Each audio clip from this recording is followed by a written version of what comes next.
নমস্কাৰ আজি মই আপোনালোকৰ বাবে ILC ইণ্টাৰনেশ্যনেল হৈ নেৰেশ্যনৰ ৰুল নম্বৰ 3 লৈ আহিছোঁ নেৰেশ্যনৰ ৰুল নম্বৰ 3 থাৰ্ড ৰুলত কি কোৱা হৈছে ৰুল নম্বৰ 3 কি কোৱা হৈছে এই কথাটো আমি শিকিম দেই চাব সিম্পল পাষ্ট টেন্স ৰিপৰ্টিং ভাৰ্বত থকা সেন্টেন্সটো সিম্পল পাষ্ট টেন্সত হ'ব লাগিব তাৰ পিছত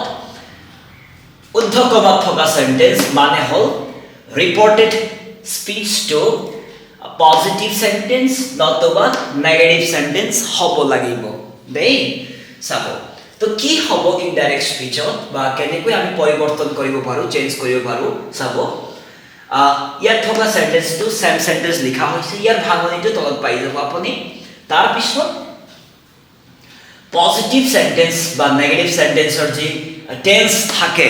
সেই টেন্সৰ পৰিৱৰ্তন আহে মানে হল ইয়াৰ সিম্পল প্ৰেজেন্ট টেন্স যদি থাকে ইয়াত আপুনি সিম্পল পাষ্ট লিখিব লাগিব present continuous past continuous present perfect past perfect present perfect continuous past perfect continuous simple past past perfect past continuous past perfect continuous tense এই ধৰণে ইয়াৰ পৰিৱৰ্তন হোৱা দেখা যায় দেই তো এই ফ্ৰেমৱৰ্কৰ ভাঙনিটো চাবচোন ডাইৰেক্ট স্পীচ DS মানে direct speech subject V2 object নাই অলপ ব্ল্যাঙ্ক থোৱা হৈছে যে অবজেক্টটো নাই বুলি আপুনি ভালকৈ ধৰিব পাৰে উদ্ধকমত থকা সেন্টেন্সটো PS মানে হল পজিটিভ সেন্টেন্স মই ইয়াক ছুটিকৈ লিখিছো ইফালে মই সম্পূৰ্ণ শব্দ লিখি দিছো তাৰ পিছত NS মানে হল নেগেটিভ সেন্টেন্স ইনডাইৰেক্ট স্পীচ কৰিবলৈ যাওঁতে ইয়াত থকা সেন্টেন্সটো সেম হ'ব কমা উদ্ধকমাস বোৰ উঠাবৰ কাৰণে আমাক কি লাগিব ডেট কনজাংশন লাগিব আৰু ইয়াত থকা সেন্টেন্সৰ টেন্সৰ পৰিৱৰ্তন আহে কেনেকৈ পৰিৱৰ্তন আহে এটো আপুনি পাই যাব হা খালি ইমানখিনি কথা মনত থব যে সিম্পল পাষ্ট আৰু পজিটিভ সেন্টেন্স নেগেটিভ সেন্টেন্স থাকিলে টেন্সৰ পৰিৱৰ্তন আহে দেই তাৰ পিছত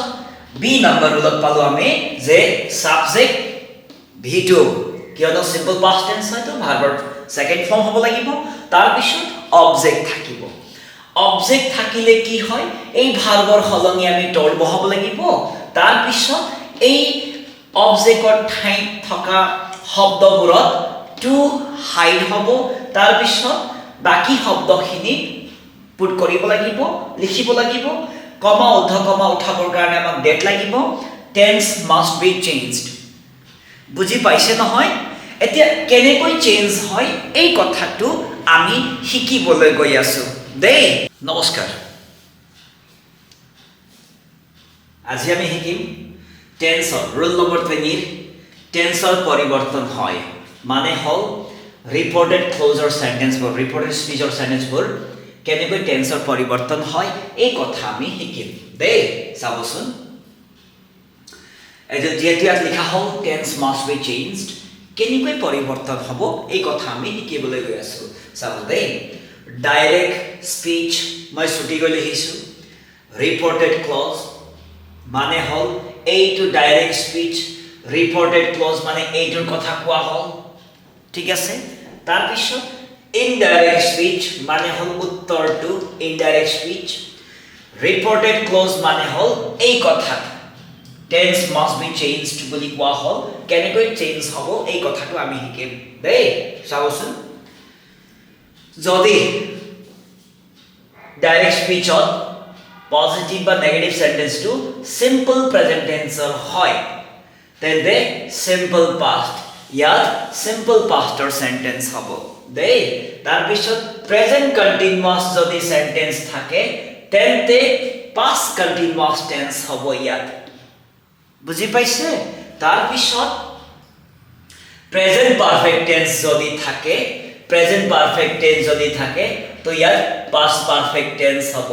এই ইয়াস হ'ব দেখা পাইছে নহয় ওকে তাৰ পিছত প্ৰেজেন্ট পাৰফেক্ট কন্টিনিউয়াস টেন্স যদি থাকে ইয়াত তেন্তে ইনডাইৰেক্ট স্পীচত পাষ্ট পাৰফেক্ট কন্টিনিউয়াস টেন্স হ'ব ইয়াত ঠিক আছে তাৰ পিছত সিম্পল পাস্ট যদি টেন্স থাকে ডাইৰেক্ট স্পিচ ৰিপৰ্টেড ক্লজত তেন্তে ইনডাইৰেক্ট স্পিচত কি হ'ব পাস্ট পাৰফেক্ট টেন্সলৈ কনভাৰ্ট হ'ব ঠিক আছে তাৰ পিছত পাস্ট কন্টিনিউয়াস যদি টেন্স থাকে পজিটিভ বা নেগেটিভ সেন্টেন্সত কোৱেশ্চন হিচাপে আনসাৰ আহিব আপোনাৰ পাস্ট পাৰফেক্ট কন্টিনিউয়াস টেন্সলৈ কনভাৰ্ট কৰিব লাগিব এতিয়া এই নেৰেশনটো কৰিবলৈ যাওঁতে আপোনাৰ টেন্সটো ক্লিয়াৰ হ'ব লাগিব প্লাস 4 বেস ফ্ৰেমৱৰ্কছত সেন্টেন্সটো ধুনীয়াকৈ কৰা বা প্ৰেক্টিস হোৱা থাকিব লাগিব যদি প্ৰেক্টিস ভাল নহয় তেন্তে এইটো কৰাত কষ্ট পাব দেই ঠিক আছে আপুনি পাই যাব আইএলটিএস প্লেলিষ্টত ধুনীয়াকৈ ভিডিঅ'বোৰ তাত দিয়া হৈছে আপোনালোকৰ বাবে চাই ল'ব ঠিক আছে এতিয়া চাব ফিউচাৰ টেন্সৰ কাৰণে এই চাৰ্টত নাপাওঁ আমি কাৰণ হল ফিউচাৰ টেন্সটো এই ধৰণে পৰিৱৰ্তন নহয় যেনেকৈ সিম্পল প্ৰেজেন্ট সিম্পল পাস্ট লৈ যে গল নহয় ফিউচাৰ টেন্সটো তেনেকৈ নহয় তো কেনেকৈ হ'ব shall should লৈ কনভার্ট হৈ পৰিৱৰ্তন হয় will would লৈ কনভাৰ্ট হৈ পৰিৱৰ্তন হয় can could লৈ পৰিৱৰ্তন হ'ব may might লৈ পৰিৱৰ্তন হ'ব ঠিক আছে তাৰ পিছত আৰু এটা চাৰ্ট পাম আমি সেই চাৰ্টটো হ'ব direct speech reported clause direct speech মই লিংক কৰি আছো দেই চাব ৰিপৰ্টেড ক্লজ মানে এই কথাটো তাৰ পিছত ইনডাইৰেক্ট স্পিচ মানে হল আনসাৰটো তাৰ পিছত ৰিপৰ্টেড ক্লজ মানে হল এইয়া টেন্স মাস্ট বি চেঞ্জড লিখা হল নহয় ইয়াত কেনেকৈ পৰিৱৰ্তন হয় চাব যদি ডাইৰেক্ট স্পিচত ৰিপৰ্টেড ক্লজত যদি আপুনি দিস পায় ইয়াত আকৌ ডেট হৈ যাব দিস ডেট হৈ যাব ইয়াত যদি আপুনি পায় দিস তেন্তে ইয়াত দোজ হৈ যাব দিস দোজ দেখা পাইছে ন হিয়াৰ যদি পায় আপুনি তো ইয়াত দেয়াৰ হৈ যাব যদি ইয়াত আপুনি পায় নাও তেন্তে নাও টু দেনলৈ কনভার্ট হ'ব তাৰ পিছত যদি আপুনি পায় এগো তেন্তে এফালে হ'ব বিফৰ বিফৰ শব্দটো ইয়াত আহিব নেক্সট হল যদি আপুনি শব্দ এটা পায় হেতু হল টুডে তেন্তে এইটো ডেট ডেলৈ কনভার্ট হ'ব ঠিক আছে যদি আপুনি পায় টুমৰো তেন্তে কি হ'ব the next day ইয়াত the next day টু যাব দেই তাৰ পিছত যদি আপুনি পায় এফালে yesterday তেন্তে এফালে কনভাৰ্ট হ'ব আপোনাৰ the day before নতুবা the previous day লৈ কনভাৰ্ট হ'ব হা তাৰ পিছত যদি আপুনি পায় last night যদি পায় তেন্তে এফালে হ'ব আপোনাৰ the night before হ'ব পাৰে নতুবা the previous night হ'ব পাৰে হৈ গ'ল এইটো আছিল আপোনাৰ ৰুল নম্বৰ 3 এৰ অত্যন্ত জানিবলগীয়া কথা আৰু এইটো অলপমান ট্ৰিকি হয় অলপমান মানে হল ব্ৰেইন ইউজ কৰিবলগীয়া হয় ঠিক আছে তো কঠিন নহয় বা ইমানো সহজ নহয় কিন্তু আপুনি যদি বুজি লয় খুব সহজ হ'ব পানী হ'ব বুজি পাইছে ন খুব ধুনীয়া হ'ব তো এই চাৰ্টটো আপুনি মনত থব লাগিব দিস দ্যাট দেখাৰ লগে লগে ডেটলৈ কনভাৰ্ট হ'ব এই কথাটো আপোনাৰ মনত থাকিব লাগিব তেতিয়াহে আপুনি এই ৰুল নম্বৰ 3 টো আপুনি কৰি ভাল পাব দেই বুজি পাইছে ন ওকে তো মই আশা কৰিছো যে এই কথাত আপুনি ভালকৈ বুজি পাইছে আৰু আমি এক্সাম্পল পাম এক্সাম্পল লৈ আপোনাক প্ৰেক্টিস কৰি দেখাম দেই নমস্কাৰ ইয়াত আমি শিকিম এক্সাম্পল ৰুল নম্বৰ 3 এৰ এক্সাম্পলবোৰ কেনেকৈ কৰা হয় বা কেনেকৈ আমি ইয়াত এক্সাৰসাইজ কৰো এই কথাটো আমি শিকিবলৈ গৈ আছো দেই চাবচোন simple past positive sentence negative sentence same sentence আহিব তাৰ পিছত that conjunction tense will be change আৰু টেন্স কেনেকৈ পৰিৱৰ্তন হয় এটো আমি পালো নহয় জানো এতিয়া চাবচোন example or এক number example to sabo Mina said তাৰ পিছত কমা ইনভার্টেড কমা আহিল I am dancing now answer to কেনেকৈ হৈ আছে চাবচোন Mina said same sentence object 9 এইটো number okay explanation number এর পৰা যেটো ফ্ৰেমৱৰ্ক হয় ৰুল হয় তাৰ পৰা আহিছে তো সেম সেন্টেন্স আহিব কমা উদ্ধ কমা উঠাবৰ কাৰণে ডেট আহিব এতিয়া প্ৰশ্নটো হ'ল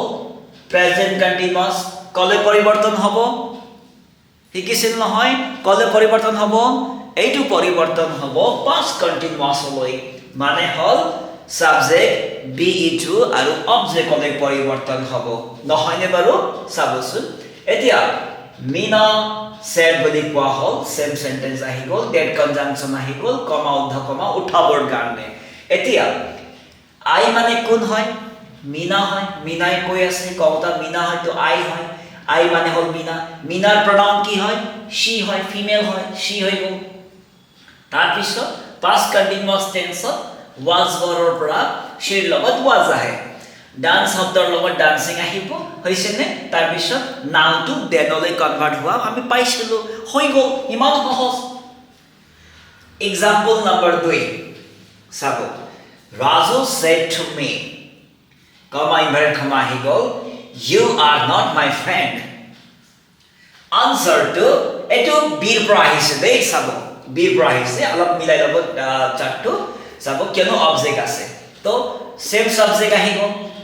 এই ভাৰটো তললৈ কনভাৰ্ট হ'ল told তাৰপিছত ইটো omitted হয় just because of object আছে আৰু বাকিখিনি শব্দ আহি গ'ল কমা উদ্ধ কমা উঠাবৰ কাৰণে আমাক লাগিব that Raju told me that এতিয়া কওঁতা ৰাজু হয় শুনোতা মই তাৰ পিছত you বুলি কাক ডিনোট কৰিলে মি কৰিলে এতিয়া মিৰ pronoun কি হয় I হয় মানে হ'ল এই I টো আহিব your ঠাই ঠিক আছে কোনে কাক কৈ আছে এটা অলপ চাব লাগিব তাৰ পিছত I লগত এটা simple past simple present tense sentence হয় কনভাৰ্ট হ'ব সিম্পল পাস্ট লৈ তো I লগত was বৰত was আহিব not আহিব মাই মানে কওঁতা কোন হয় ৰাজু হয় গতিকে লৈ ৰাজুৰ pronoun he হ'ব he him his এই adjective possessive pronoun my হয় তো তাৰে পৰা his টো আহিব তাৰ পিছত ফ্ৰেন্ড শব্দটো আহিব হৈ গ'ল ইমান সহজ এতিয়া নেক্সট আমি জানিব লাগিব এক্সাম্পল নম্বৰ 3 লৈ গৈ আছো আমি হা চাব বুজি পাই আছে নে যদি বুজি পোৱা নাই কমেন্ট কৰি দিব ঠিক আছে চাব নেক্সট হ'ল example number 3 Neha said to him he cheated me yesterday এতিয়া অবজেক্ট আছে মানে হ'ল ইয়াৰ পৰিৱৰ্তন দেখা যাব সেম সাবজেক্ট নেহা ইয়াৰ পৰিৱৰ্তন told হৈ যাব তাৰ পিছত to hide হৈ যাব উঠি যাব তাৰ পিছত him টো আহিব কমা উদ্ধ কমা উঠাবৰ কাৰণে আমাক লাগিব ডেট কনজাংশন তাৰ পিছত এই হি টো আব কোন নেহা হয় নে হিম হয় চাব নেহা কওঁতা এফালে থাকিলে আই মি মাই এইবিলাক হ'ব যদি নেহাটো নেহাৰ লগত কানেক্টেড হয় তো মি আছে মানে নেহা হয় কওঁতা হয় শুনোতা কোন হয় হিম হয় শুনোতা সদায় সেকেন্ড পারসন হয় দ্যাট মিন্স you your এনেকুৱা ধৰণৰ শব্দ এফালে থাকিব লাগিব যদি এই pronoun লগত কানেক্ট কৰিব যদি আছে যদি নাই কওঁতাৰ ৰিলেটেড নাই শুনোতাৰ ৰিলেটেড এখেত নহয় দ্যাট মিন্স এখেত থাৰ্ড পাৰসন হয় তৃতীয়জন ব্যক্তি হয় যদি তেনেকুৱা হয় এই ক্ষেত্ৰত সেম সাবজেক্টটো আহিব সাবজেক্টৰ পৰিৱৰ্তন নহয় pronounতে চাব তাৰ পিছত সিম্পল পাস্ট টেন্সত আছিল তো কলৈ কনভাৰ্ট হ'ব পাস্ট পাৰফেক্ট টেন্স লৈ নিশ্চয় নহয় নে বাৰু এতিয়া পাস্ট পাৰফেক্ট টেন্স লৈ কনভাৰ্ট হলে কি হ'ল চাবচোন সাবজেক্ট আহিব হেড আহিব চিটেড চিটেডৰ ভিতৰিও চিটেড হ'ব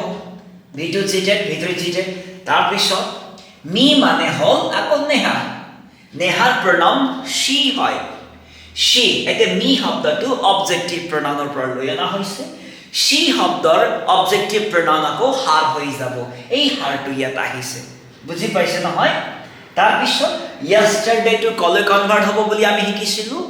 yesterday টো আমাৰ কনভাৰ্ট হোৱাৰ টেকনিকটো বা প্ৰসেসটো আছিল the previous day নতুবা the day before তো আমি the previous day টো লওঁ তো বুজি পাইছে সাগে যদি বুজি না পায় কমেন্ট কৰিব লাইক শ্বেয়াৰ কৰিবলৈ নাপাহৰিব আৰু জীৱনত নেৰেশ্যনৰ এই ৰোল নম্বৰ 3 পৰা আৰু কেতিয়াও মিষ্টেক নহ'ব যদি ILC ইণ্টাৰনেশ্যনেল ফালৰ পৰা যিটো গাইড প্ৰভাইড কৰা হৈছে এই মতে যদি আপুনি শিকি লয় বুজি পাইছে নহয় তো মই আশা কৰিছোঁ ভিডিঅ'টো লাইক শ্বেয়াৰ কমেণ্ট কৰিবলৈ নাপাহৰিব